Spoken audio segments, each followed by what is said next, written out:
कितनी देर से फोन कर रहे हैं, नहीं उठा रहे हो। नहीं तो हम काहे के लिए फोन उठाइए बताओ हमका। हाँ तो हमरे पे यहाँ काहे के लिए तुम फोन कर रही हो हमका यूँ बताओ, काहे के लिए इतना परेशान कर रही हो। परेशान तो करबे तो हमरे पीछे काहे इतना पड़ी हुई यूँ बताओ हमका। पीछा तो मानना छोड़ा भी क्योंकि हम तुमसे बहुत ज्यादा प्यार करें। तो हमसे प्यार करे तो जब करे तब करो। नहीं अब तो शादी हुई है, अब तो सब छोड़ छाड़ दियो। चलो ठीक, नहीं तो हम तुम्हारे साथ अब कहाँ रह लिया भाई यूँ बताओ, हमारे शादी हुई है तो कैसे रह लिया। सूत्रों के मुताबिक ये कॉल रिकॉर्डिंग मुस्कान और साहिल की है। अब कहानी की तरफ बढ़ते हैं। क्या प्यार की हदें इतनी खतरनाक हो सकती हैं कि वो मौत का कारण बन जाए। एक ऐसी पत्नी जिसने अपने ही पति के कत्ल की साजिश रची, लेकिन क्यों। मेरठ के इस खौफनाक मर्डर केस में प्यार, धोखा और मौत की ऐसी कहानी छुपी है जिसे जानकर आपकी रूह कांप जाएगी। आखिर मुस्कान और साहिल ने मिलकर सौरभ को क्यों मारा। स्नैपचैट पर हुई कुछ चैट्स कैसे बनी इस खौफनाक जुर्म की वजह। क्या ये एक सोची समझी साजिश थी या एक जुनूनी प्यार का खतरनाक अंजाम। इस कहानी में एक ऐसा मोड़ भी है जिसे सुनकर आप यकीन नहीं कर पाएंगे।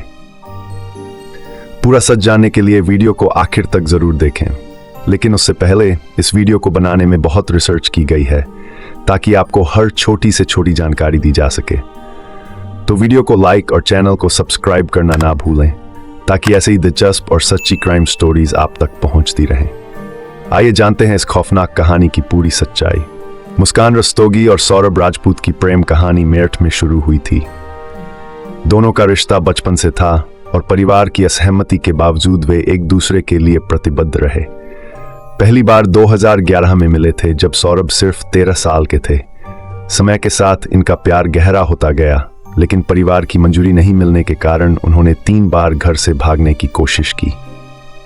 आखिरकार 2016 में मुस्कान और सौरभ की शादी हुई, लेकिन यह रिश्ता अधिक समय तक खुशहाल नहीं रह सका। सौरभ राजपूत मर्चेंट नेवी में अधिकारी थे और अक्सर विदेश में रहते थे, जिससे उनकी पत्नी मुस्कान रस्तोगी को अकेलापन महसूस होता था। इस अकेलेपन के दौरान मुस्कान की मुलाकात साहिल शुक्ला से हुई, जो उनके जीवन में एक नया साथी बन गया। धीरे धीरे मुस्कान और साहिल के बीच संबंध गहरे होते गए, जिससे मुस्कान का अपने पति सौरभ से लगाव कम होने लगा। बताया जाता है कि साहिल तंत्र मंत्र और जादू टोना में विश्वास रखता था। उसके कमरे से तांत्रिक प्रतीकों, शैतानी चित्रों और गुप्त संदेशों से संबंधित वस्तुएं मिली, जो उसके काले जादू के प्रति जुनून का संकेत देती हैं। साहिल शुक्ला जिम जाता था और ऑनलाइन ट्रेडिंग करता था। साहिल और मुस्कान रस्तोगी के बीच अवैध संबंध थे, जो सौरभ की गैर मौजूदगी में गहरा होता गया। पड़ोसियों के अनुसार साहिल अक्सर आधी रात को मुस्कान से मिलने जाता था। वह कई बार दीवार फांदकर उसके घर पहुंचता था। उनकी मुलाकातें तब बढ़ीं जब सौरभ राजपूत मर्चेंट नेवी की नौकरी के कारण विदेश में रहते थे। अकेलेपन के चलते मुस्कान और साहिल के बीच संबंध गहरे होते गए और धीरे धीरे यह रिश्ता एक खतरनाक मोड़ पर पहुंच गया। जब मुस्कान को लगा कि सौरभ उसकी और साहिल की सच्चाई जान सकता है या रास्ते में रोड़ा बन सकता है, तो उसने साहिल के साथ मिलकर उसे खत्म करने की साजिश रच डाली। हत्या से कुछ दिन पहले मुस्कान और साहिल ने कई बार इस पर चर्चा की कि सौरभ को कैसे मारा जाए ताकि किसी को शक न हो। उन्होंने ये तय किया कि हत्या घर में ही होगी और इसे एक हादसा या आत्महत्या की तरह दिखाने की कोशिश की जाएगी। 3 मार्च 2024 की रात जब सौरभ घर में था, मुस्कान ने उसे शराब में नशीला पदार्थ मिलाकर दिया ताकि वह पूरी तरह कमजोर हो जाए। जब नशे में धुत सौरभ बिस्तर पर पड़ा था, तभी साहिल घर में घुस आया। मुस्कान ने पहले ही दरवाजा खुला छोड़ दिया था ताकि साहिल बिना किसी परेशानी के अंदर आ सके। जैसे ही साहिल अंदर आया, उसने सौरभ का गला दबाना शुरू कर दिया। अचानक दर्द से छटपटाते हुए सौरभ ने बचने की कोशिश की। इसी दौरान मुस्कान ने भी सौरभ के चेहरे और छाती पर तकिया रख दिया ताकि वह सांस न ले सके। कुछ ही मिनटों में सौरभ की मौत हो गई। सौरभ राजपूत की हत्या करने के बाद साहिल शुक्ला और मुस्कान रस्तोगी ने घबराने के बजाय पूरी योजना के अनुसार आगे बढ़ने की कोशिश की। जैसे ही उन्होंने सौरभ की सांसें बंद होते देखीं, उन्होंने यह सुनिश्चित किया कि वह मर चुका है। इसके बाद दोनों ने सबूत मिटाने और पुलिस को गुमराह करने की योजना बनाई। हत्या के तुरंत बाद मुस्कान ने घर की सफाई करनी शुरू कर दी ताकि कोई संघर्ष के निशान न रह जाएं। वहीं साहिल ने सौरभ की बॉडी को ठिकाने लगाने की योजना बनाई। पहले उन्होंने सोचा कि शव के टुकड़े कर कहीं फेंक दिया जाए, लेकिन बाद में यह तय किया गया कि उसे एक बैग में डालकर बाहर फेंका जाएगा। हत्या के बाद मुस्कान ने खुद को सामान्य दिखाने के लिए फोन पर लोगों से बात की और घर में ऐसे व्यवहार किया जैसे कुछ हुआ ही न हो। साहिल ने तुरंत वहां से भागकर अपने घर पहुंचकर अपने कपड़े बदले और अपने मोबाइल फोन को बंद कर दिया ताकि उसकी लोकेशन ट्रैक न हो सके। सौरभ राजपूत की हत्या के बाद मुस्कान रस्तोगी को सबसे बड़ी चुनौती अपने आस पड़ोस के लोगों को गुमराह करने की थी। क्योंकि सौरभ कुछ ही दिन पहले विदेश से लौटा था तो आसपास के लोगों को उसकी मौजूदगी की जानकारी थी। अगर अचानक वह गायब हो जाता तो लोग सवाल जरूर पूछते। जब पड़ोसियों ने सौरभ के बारे में पूछना शुरू किया तो मुस्कान ने झूठी कहानियां गढ़नी शुरू कर दी।